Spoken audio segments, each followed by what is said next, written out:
Thank you for joining me today on the Moms Who Know podcast, the podcast for moms who know that when they take care of themselves, they can take better care of everyone else. My guest today is Kristin Ostrander, and she has so much goodness to share. I love this conversation with her. I really was excited to get into this conversation because it's about working from home and it's about a way to do that as a mom. What she does is she sells things on Amazon and she teaches other moms how to do that. So I was excited for the practical aspect of actually, for moms who are looking to do that, to know that this option is available. But this conversation is so much richer than that as we get into some of her reasoning and some of her why and some of the how she's been able to do that, even with young kids at home. And so it's a really great conversation. Kristin has so much to add and to share. And so you're going to love this one. Let's get to the podcast. Hello and welcome to the Moms Who Know podcast. I'm your host, Chanel Nielsen, and my guest today is Kristin Ostrander. Kristin, thank you for being here with us. Thank you so much for having me, Chanel. I've been a big fan for so long, so it feels like such an honor to be with you. Well, that's so fun and flattering, and I am super glad you're here.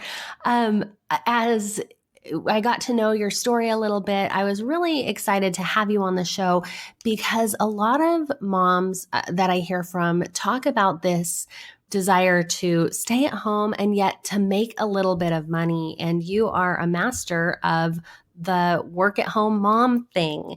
And so I'm excited to learn from you both about your story and about how you help other moms to do the same thing. So to start off, will you tell us a little bit about how you got started working from home and kind of your backstory? Let's start there. Sure. So I was married very young. My husband and I married just right out of high school. He was a little bit older, and it was God's plan for us to start our family sooner than later. And so I wasn't quite done with college, and I was in school and had my first child at 20. And so we were just trying to make ends meet, a young couple with a young child. And my husband is in commercial construction, and it's always feast or famine. So he's either just working 80 hours a week or he's laid off and there's nothing. So we really needed money. And I took a waitress job, and we were kind of ships passing in the night. And he would come home from work and I'd be dashing out the door either to try to finish classes or go to work. And we just decided that that's not the lifestyle that we wanted. So we had to start looking for alternatives. Now, mind you, this was way back in 2000 to 2003 when we were kind of looking for things. And so I really started looking for work at home opportunities. And I knew at the time I had some mom friends that were doing some MLM type companies. And I just knew that wasn't for me and my style. It just wasn't what I was interested in. And so I started looking different places, and I discovered selling on eBay as a way that I could make money from home. And I was very interested in thrifting and kind of looking for bargains, mostly out of necessity. I shopped at thrift stores for my children and garage sales and yard sales and things like that, just because we were just a young couple without a lot of money. And it was a priority for us to protect our marriage and our family. And we didn't want to, chase after big careers or anything like that outside of our family time. So I started selling on eBay and started a product-based business, which really started working for me. So the things that you sold on eBay, you would you would just search in thrift stores, garage sales, and find things that you felt like, this is undervalued. I could probably sell this for more than I'm buying it for. So I started basically with my children's clothing and toys that I had that they kind of outgrew. So of course it was a different beast that was quite 15 years ago or more when I first started, and there wasn't smartphones. So now it's so much easier than when I started pounding the pavement without a smartphone. But I started with my daughter's dresses. It occurred to me that she wore her Easter dress one time, and it was beautiful condition and it was expensive, and I wanted to take pretty pictures in it, but then she outgrew it. And so what could I do with it? And I thought if I could just recoup a little bit of the money, then I could, buy her something more practical to wear on a regular basis. And so my bargain shopping and my budget forced me to think in those terms. And once I started selling her clothing and some of the toys that she had outgrown, I would just buy newer ones for them to replace them. But then it occurred to me that I could go to, thrift stores or garage sales and look for, name brand type clothing or toys that were gently used because I had experience selling my own children's things. So that's how I got started. Awesome. Okay, that makes sense. So then from there, what was your next step into really making this more profitable for your family? So our next step was moving into Amazon. So I did eBay on and off as necessity would have it, just growing little by little. And then in 2008, I read a blog post of some sort about selling on Amazon and how people were selling used books on Amazon and also other, new items. And so that really intrigued me because I am a book lover and I had a lot of books, and I also knew that books were very inexpensive at library sales or yard sales or things like that I was already used to thrifting, and I never thought of books until Amazon. And so I began there, and Amazon has this fulfillment program where you don't have to ship in orders yourself. You can ship them all to Amazon and they will ship them to the customers. So I didn't have to think about storage and shipping each individual item, which saved me time. So I dove into their Amazon FBA program, and I have not looked back since.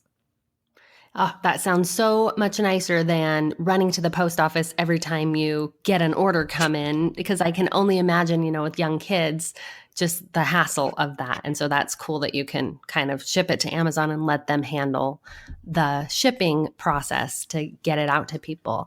Now, so, okay, this is all sounding like a little side hustle at this point. And I know you had said that you started off pretty small. And as far as your business went, the next year in 2009, you told me that you had a business that only earned about $100 and then eventually grew to over $1 million. So talk to us about that whole process. Yeah. So, started, from eBay was just here and there, and I was probably making, $50 to $100 a week, which was, okay because, just trying to be consistent. And then when I discovered Amazon, it was so much faster because Amazon was such a bigger entity, and they offered so much more on a time saving standpoint that I didn't have to create all these listings all the time, and I didn't have to take pictures. I could just send in the inventory and they could send it to the customers as they created orders. So it gave me more time to work with. And so I was able to scale it a little bit more. But again, I was doing this in 15-minute hustles because I had young children and I was trying to be the best wife and the best mom and the best sister and the best friend I could be, but also had this desire to continue growing my business. And so I just kept buying books and kept sending them in. And then I discovered a little bit later on, a couple of years later, that you could not only sell books on Amazon, you could sell other retail products. Anything that you could buy, you could sell on Amazon. And so I dove in more to getting away from books and more into that, and just took very small steps every day to get to a higher level. And so what did you start selling at that point? Well, at the time, people call it the Amazon Midas touch around 2010 to 2012 or so, was really kind of the ground floor for what they consider us as third-party sellers. And so anything that wasn't attached to the wall, you could sell. So what I would do is retail. At the time, I did retail arbitrage. And retail arbitrage is basically going to any store that you can think of, Target, Walmart, any grocery store, any Walgreens, anything, and buying something off of the retail shelf and selling it for more money somewhere else. And so I would go to retail stores and I'd buy clearance items, or I'd buy just regular priced items because people were paying more for them online to not have to go to the store and shop. And so for quite a while, we did retail arbitrage, going from store to store, just looking for the bargains and selling them on Amazon for a profit.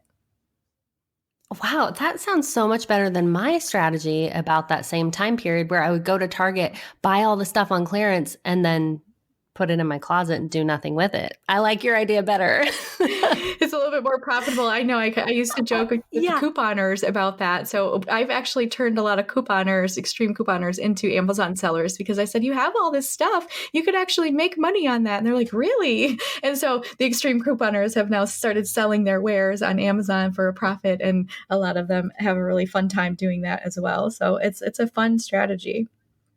Yes. Okay. Very cool. And I was one of those extreme couponers, and I would just love to get the deal. And then I kind of went more minimalist, and now I'm like, I don't want the stuff, so I don't want the deal. But this is a way to have both. Now, you mentioned something really interesting. You said that you did this in 15-minute hustles. So obviously you have, grown a business. You are a mom of three, which I don't know that we mentioned earlier. And talk to us about how you've gotten this done in your 15-minute time increment. Okay, so my son, when he was young, was like a really good mix of Curious George meets Dennis the Menace. And so he was always just kind of getting himself into mischief and trouble. And he was just such a delightful kid, but just very curious and always wanted to explore the world around him. So I didn't really have more than 15 minutes at any given time to do anything that I thought was, be significant. But I realized that those were good chunks of time. 15 minutes was like just about the threshold of me being able to do something before he found himself into trouble. And so I just came up with the 15 minutes hustle strategy of just seeing that he was okay. The baby's sleeping. He's playing with, specific toys for a little bit of time. And I know he'll probably be occupied for about 15 minutes. What can I get done in this particular time period? So I created a master list of tasks, not just for, domestic tasks, but business tasks as well. So when I knew he was occupied with something, I'd grab my master list and I'd say, what can I get started doing so that, I can get these 15 minutes of something done? And I would just, every time I saw a hole in, I call it a hole in the bucket, where I had time to work with, I would grab my master list and just start a task. I didn't always finish the task in one sitting, but it got me started. It got me taking action so that I could complete my business tasks in order. Okay, I love that strategy because I think so many of us are, we feel as moms, especially when we have young kids, that we're always just, taking care of them, which we are. And then when you do have free time, you spend half of it thinking, now, what was I supposed to do? What can I do? And you aren't using that time effectively. So to have this master list and to really take those opportunities and get something done for your house or for your business is really, a great way to do it. For sure. And, that's the thing. That's why I created the master list to begin with and the 15-minute hustle chart that I created, because I was finding myself lost when I was like, okay, I actually have time to do something now. He's busy reading his books and the baby's sleeping, or, got all your duckies in a row that way. And then you sit down to do business. And again, it was like, I don't even know what to do first. I don't know where I left off. And so that was the whole creation of that master list. And then having it for both, domestic duties and also, work obligations was something that really helped me to separate them. Because sometimes I needed to do the dishes. Sometimes I needed to do meal prep. But other times I needed to answer emails or take photos of products or search for new products while I was working online. And so knowing exactly what you need to do when you have a window of time saves you so much time in productivity wise. Yeah, definitely. Now, one thing that I can think that might stop people from doing this is 15 minutes seems like not enough time. Like, oh, what can I realistically get done in 15 minutes? How would you answer that? So the beauty about that is that, alone, it's just like, I think of it like a single brick. So a single brick alone is probably kind of ugly and doesn't mean a whole lot by itself. But then when you start to see someone who, like bricklayers, for example, they take one brick and they put it down and then they put some mortar on it and they put another brick attached to it. And pretty soon, after several calculated, planned out bricks, they have this beautiful path, or they have this beautiful staircase that they've built out of bricks, or, anything like that. And you have this amazingly finished product. But again, it wasn't always laid in the same day. day or the same time. And sometimes you have to wait for the mortar to cure before you put more on it. So it's like over time, you look at all these consistent bricks that you've laid, your consistent 15-minute hustles, and you did get things done. Now, I know for some of my OCD friends, it's very difficult to say, let's talk about a closet, for example. You have your closet that needs to be purged and cleaned out and organized, and there's 5 shelves in it. And a lot of people just don't get it done at all because they think they have to do it all at once. But if you clean off one shelf every day or in every 15-minute hustle, at the end of the week, your entire closet's done, and you didn't have to do it in a 4-hour time span or even a 3-hour time span. You just did one thing at a time. So it's consistent progress that helps you get things done. Yes. Okay. You're totally speaking my language. This speaks to me because I think that a lot of times too, when we look at, say, the closet or this big task that we need to take care of, it's so overwhelming. But if we can break it down and say, today I am going to clear one shelf, or in this even smaller than today, in these 15 minutes, I'm going to, go sort my shirts or whatever the case may be. That's so doable. We can really wrap our minds around it. And then if our kids end up napping longer or playing longer, or we end up with more time, we might move on to the next task. We might have a little bit more time. And that is such a better feeling of accomplishment than when we go the other way and say, I need to clean the entire closet during this 3 hours. And then if we don't quite get it done because the kids wake up or we just run out of steam, we feel like we failed. And when we set ourselves up for success in that way, like, yes, every 15 minutes, I am making a lot of progress. That's a good feeling. It absolutely is. And I think that's really what kept me going during the time when my third child was born, a week after she was born, my husband was injured at work, and he was unable to work and unable to get workers' comp for a number of legal reasons at the time. And so the task seemed so big to step up to the plate and try to help provide for the family while I had this newborn and all these little kids, and to try to think of replacing his income when I was only making $100 a week sounded so big and hard to me. But then when I just broke it down and thought, okay, the electric bill is $60. What do I need to do to make $60? And then when I would make that, I would make another goal to say, okay, the groceries are going to be $100 this week. Then what do I need to do to earn that? And I would, take those next small steps instead of thinking we have to make $4,000 this month or we're, going to go under. So even during that time of really hard times of financial struggle and things, it was the small steps that got us to where we are now, and just not giving up, being consistently taking steps forward, no matter how small they are. I love that. Talk to us a little bit more about your story and what that next step of your journey looked like. Did you continue on with that? You called it retail arbitrage. Did you continue on with that, or did you shift strategies a little bit? So we ended up, after we grew a little bit, to shift strategies. We were forced to because during that time I was just talking about, we ended up losing our home to foreclosure. There was just no way we could have built and supported a family of 5 on my small business, but we were very determined to not give up on that. So after about a year, my husband recovered and we were able to buy another house. But in that time, we were looking to scale the business, and we moved into buying wholesale products and creating what we call bundles and gift sets in order to sell those on Amazon too. The retail arbitrage was great, but every business has a sticking point where it seems to be unscalable after a certain peak. And so we moved into selling wholesale products and then making our own custom type packages to sell on Amazon. Okay, cool. So you would just buy these like from a website, tell me more how this works. So it works with, we are just like a brick and mortar store. So just like Target, just like any other store, even your small town boutiques, there's wholesale products that you can buy. So you go to trade shows and you can get catalogs and look up, wholesale products, just like your regular stores would sell, only you're selling them online. And what we do specifically on Amazon is we create bundle packages. So, you think of, buying a single shirt for your child, and he loves polo shirts shirts that are blue and he's a size 5T.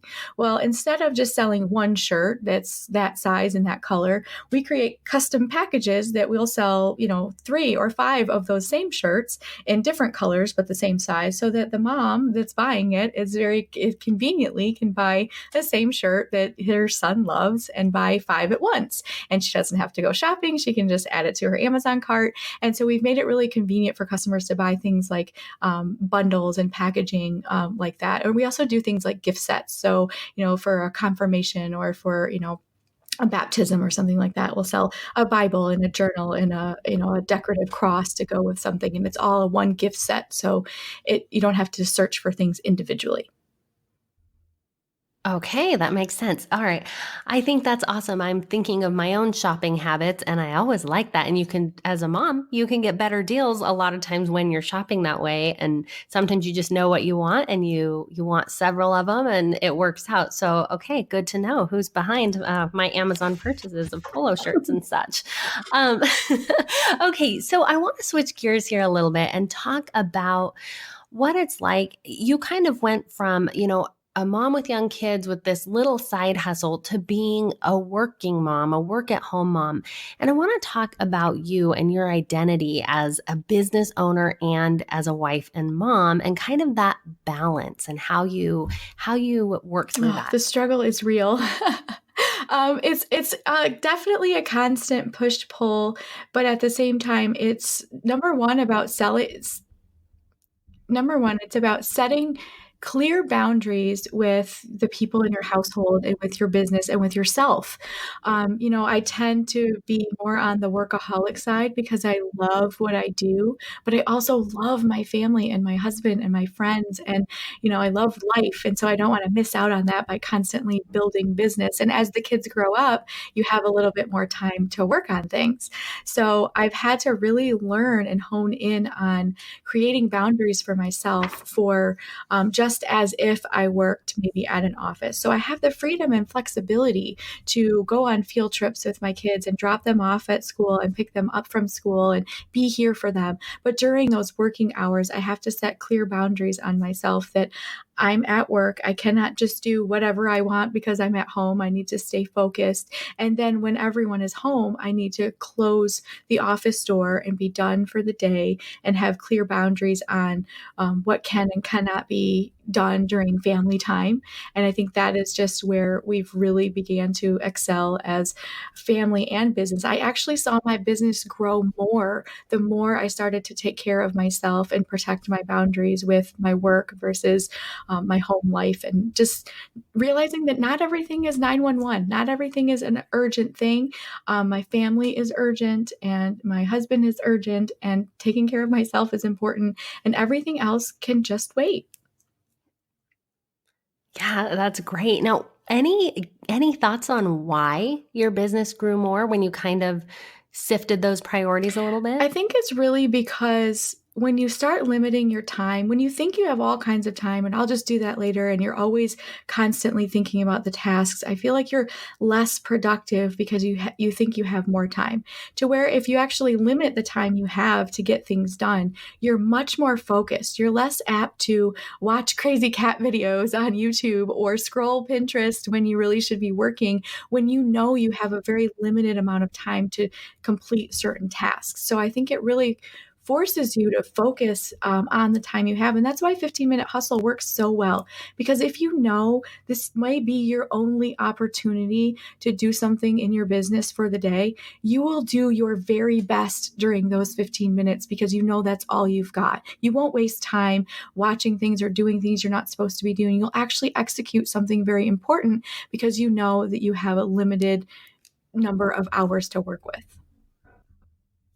Yeah, okay. I know that is so true for me because right now, my kids are in school and I have a 2-year-old at home, and I do all the work for this podcast and my other podcast in his nap time, which sometimes, it varies. That's also the hard thing of what I have going on. So every second is precious. I'm like, I have to just hunker down and get this done. So you can be sure there are no cat videos going on during his nap time. It's like, you have that focus.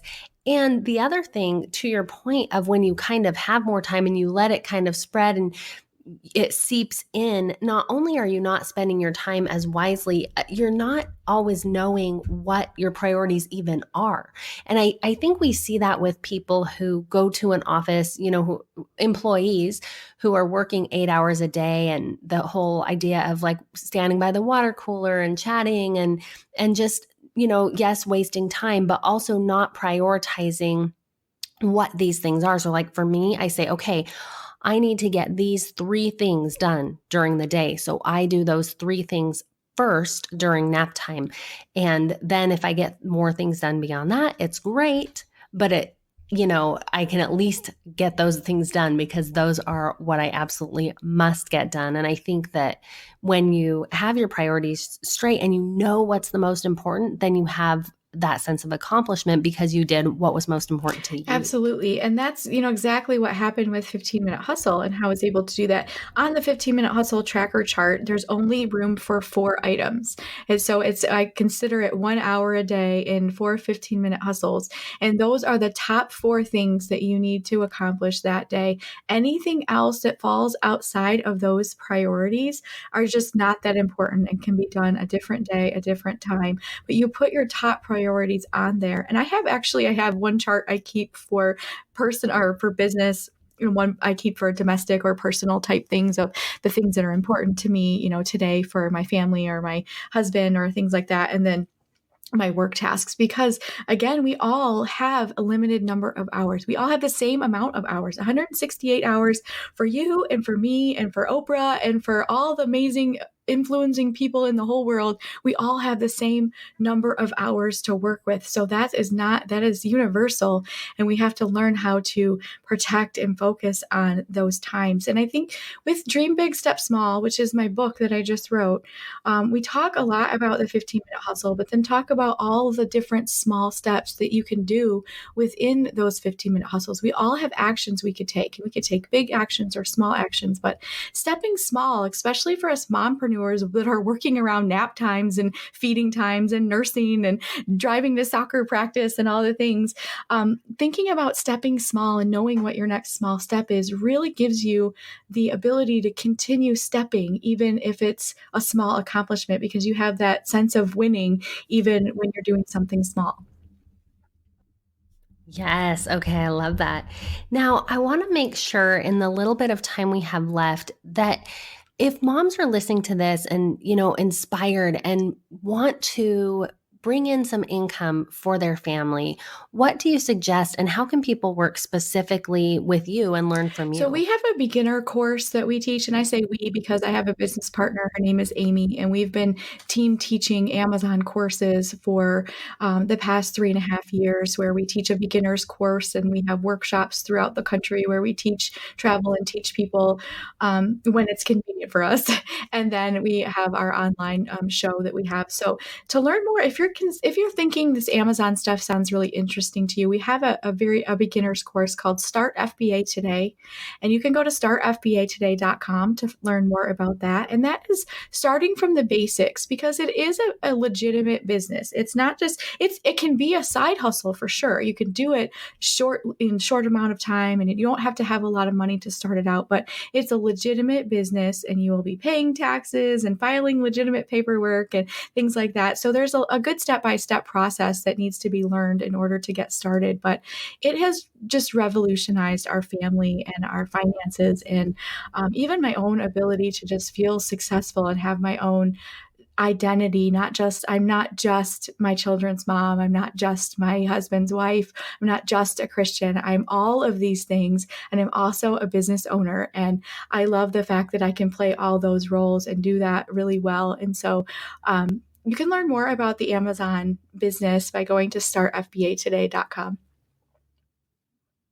Perfect. Okay. I love that. And I love that piece that you just said about your identity. And I think that The more we try new things, whether that's business, like you've talked about today, whether that's a new hobby, whatever that is, and we can implement what you talked about here too. Sometimes as moms, we think, oh, we don't have time. But if you can even start your knitting hobby in your 15-minute increments or whatever it is, the more we experiment, the more we try new things, the more we build that identity piece, the more we realize really who we are and what we have to offer. And I think that's really cool that has, your business has done that for you and opened your eyes to what you have to offer the world. And I think this is so cool for all the moms out there who are looking for something that, this is a business that they can start. Because I think a lot of people are where you were many years ago, where they want to do something, but they don't want to do necessarily, an MLM or anything like that where they're selling to their friends. And so this is an awesome alternative. So thank you so much, Kristin, for being with us today and for